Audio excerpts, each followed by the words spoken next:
Hello အားလုံးပဲမင်္ဂလာပါရုံရိပ်ပြပေးမယ်ဘလော်လေးကတော့မြန်မာတက္ကရီ1388ခုနှစ်ဒုတိယဝါဆိုလာပြည့်နှစ်မှာဖျားကိုတငယ်ချင်းနဲ့အတူတူနေ့နံမှာပထန်းသွားရွက်ရေသက်ပယ်ပြီးရင်ဖျားအပြန်ဖုန်ကြီးเจ้าမှာเจ้าတွင်ဥပုပ်တီလာတရားနာမယ်ဘလော်လေးပဲဖြစ်ပါရဲ့ရှင်ရုံတို့ကဖျားကို6နာရီအရောက်သွားမလို့ပဲအိမ်မှာတန်ရှင်းလုံးရေမိုးချိုးနေရနဲ့6နာရီမှတ်တင်းမှာဖျားကိုရောက်သွားခဲ့ပါတယ်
အခုကတော့ရေသက်ပဲပထန်းရွက်ပြီးပြီဆိုတော့စွမ်းဆန်ယူပြီးရင်ဖုန်ကြီးเจ้าကိုသွားပါတော့မယ်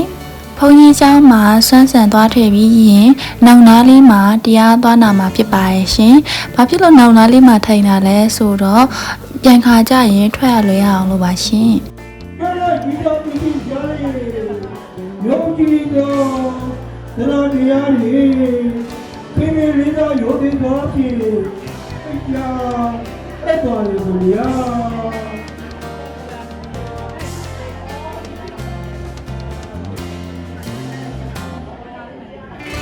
ကဲဘယ်လိုလဲဘုံတော့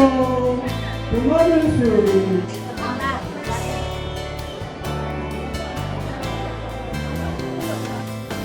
ရုံးရဲ့ဘလော်လေးကတော့ဒီလောက်ပါပဲရှင်နောက်ဘလော်ဒီမှာပြန်လည်ဆုံတွေ့ကြပါမယ်ရုံးရဲ့ဘလော်လေးကိုအဆုံးထိကြည့်ပေးကြတဲ့အတွက်အားလုံးပဲကျေးဇူးတင်ပါတယ်ဘိုင်ဘိုင်